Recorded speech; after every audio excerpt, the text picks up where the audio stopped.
जय हिंद दोस्तों, मेरा नाम है अमर और आप देख रहे हैं all India nursing competitive exam. जैसे कि आप लोग ब्लड का 2 पार्ट कर चुके हैं, तो आज तीसरा पार्ट ब्लड का एमसीक्यू है। तो चलिए हम लोग तीसरा पार्ट आप सॉल्यूशन कराते हैं, जो कि ब्लड का काफ़ी इंपॉर्टेंट एमसीक्यू है, जो कि आपका नॉर्सेट आरआरबी और हर एक एग्जाम में, नर्सिंग के एग्जाम में पूछे जाएंगे। तो चलिए करते हैं स्टार्ट। आपका पहला क्वेश्चन है, which component of blood is not related to blood coagulation. बोल रहा है इनमें से कौन सा कंपोनेंट ब्लड के रिलेटेड कोगुलेशन के रिलेटेड नहीं है। जैसे कि आप लोग जान रहे हैं, ब्लड कोगुलेशन मतलब होता है ब्लड का जमना। ब्लड का जमना यानी उसका थक्का जमना, किसी कटने के बाद, चोट लगने के बाद, जो खून आने के बाद जो रक्त का जमा होता है, उसे ब्लड कोगुलेशन कहते हैं। तो एक बोल रहा है ब्लड कोगुलेशन से रिलेटेड नहीं है। तो चलिए देखते हैं कौन इसके रिलेटेड नहीं है। आपका ऑप्शन हो जाएगा ए, प्लाज्मा। तो आप जान रहे हैं प्लाज्मा जो है ये ब्लड के जमने के रिलेटेड है, तो इसमें आप लोग का होता है। दूसरा चलते हैं, सीरम। तो आप लोग कहीं भी सीरम को ब्लड कोगुलेशन में जमने का काम नहीं करता, ये उसको पतला करने का काम करता है, तो ये जम ही नहीं सकता है। तो आपका ऑप्शन भी नहीं होगा। तीसरा है फिब्रिनोजेन। फिब्रिनोजेन जो है ये भी ब्लड कोगुलेशन में काम करता है। थ्रोम्बिन ये भी ब्लड कोगुलेशन में काम करता है। लेकिन आपका क्वेश्चन के अकॉर्डिंग बोल रहा है, आपका क्वेश्चन के अकॉर्डिंग बोल रहा है कौन नहीं करता है, तो सीरम। तो आपका ऑप्शन भी हो जाएगा करेक्ट।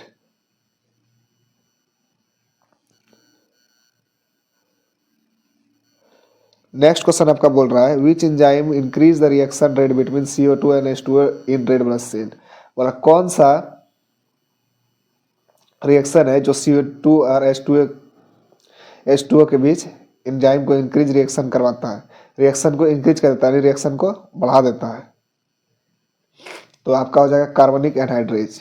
कार्बनिक एनहाइड्रेज जो है दोस्तों, ये रिएक्शन को बढ़ा देता है, तो ये ऑप्शन बिल्कुल सही है। एडिन लाइट साइलेज ये रिएक्शन को नहीं बढ़ाता। कार्बनिक सिंथेटेज, तो आप ये देखे होंगे कि ये इसको डालने के बाद रिएक्शन कभी हो ही नहीं सकता, तो ये भी रिएक्शन को नहीं बढ़ाता है। मोर than one of the above, ये भी नहीं होगा दोस्तों। तो आपका ऑप्शन हो जाएगा ए करेक्ट।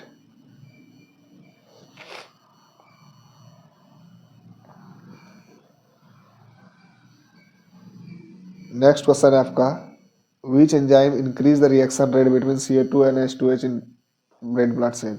बोल रहा है CO2 और H2O के बीच एंजाइम के रिएक्शन को बढ़ाने का काम कौन करता है, तो कार्बनिक एनहाइड्रेज आपका ऑप्शन ये हो जाएगा सही।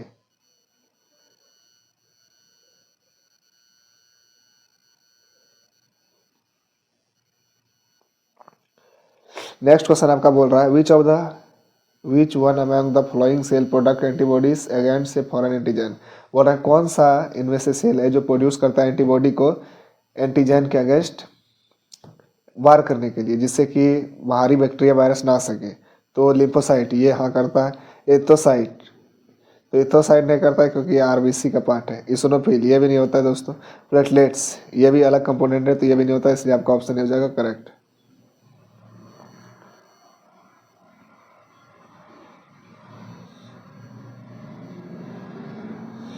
नेक्स्ट क्वेश्चन बोल रहा है आपका, which mineral is essential for healthy red blood cell and deficiency might cause anaemia. बोल रहा है इनमें से कौन सा मिनरल है इसेंसी हेल्दी रेड ब्लड सेल के लिए इसेंशियल है, जिससे कि एनीमिया ना हो।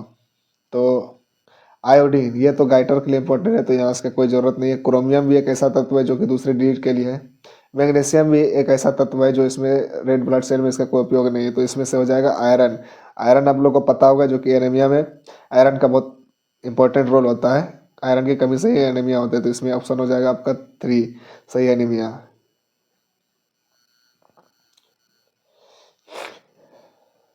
नेक्स्ट क्वेश्चन आपका है दोस्तों, R H factor is an antigen situated on the surface of.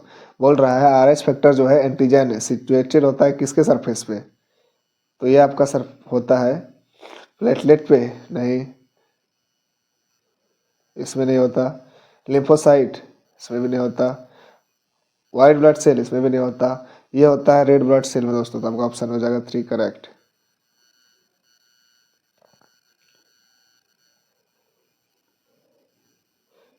Next question बोल रहा है, blood consist of what fluid medium. बोल रहा है ब्लड जो बना होता है किस फ्लूइड मीडियम में बना होता है, तो आप ये प्लाज्मा के माध्यम में बना होता है। लिम्फ में नहीं होता दोस्तों, प्लेटलेट में भी नहीं होता। More than one on the above ये भी नहीं होगा।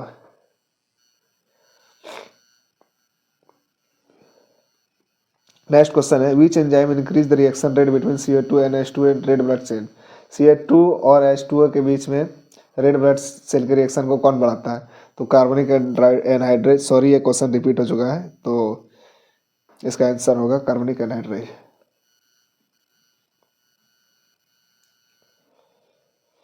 नेक्स्ट क्वेश्चन है आपका which one among the following cell produce antibodies against a foreign antigen. Foreign antigen के प्रति कौन सा एंटीबॉडी बनाता है? तो ये लिम्फोसाइट आपका ऑप्शन हो जाएगा करेक्ट।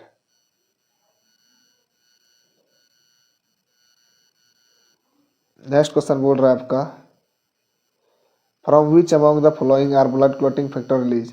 बोल रहा है इनमें से किसके द्वारा ब्लड क्लॉटिंग फैक्टर रिलीज होता है? तो ये आपका हो जाएगा ऑप्शन ARBC, इसमें नहीं होता, इसोनोफिल इसमें भी नहीं होता, प्लेटलेट्स इसमें होता है दोस्तों, मोनोसाइट इसमें नहीं होता। आपका ऑप्शन 3 हो जाएगा करेक्ट।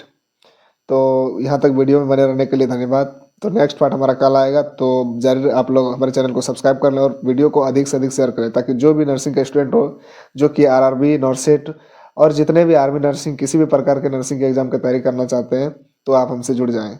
और आपका फिर टोटल का टोटल क्लास फ्री है दोस्तों। तो हाँ, याद रखें, चैनल को सब्सक्राइब करना ना भूलें और बेल आइकन को दबाना ना भूलें। धन्यवाद।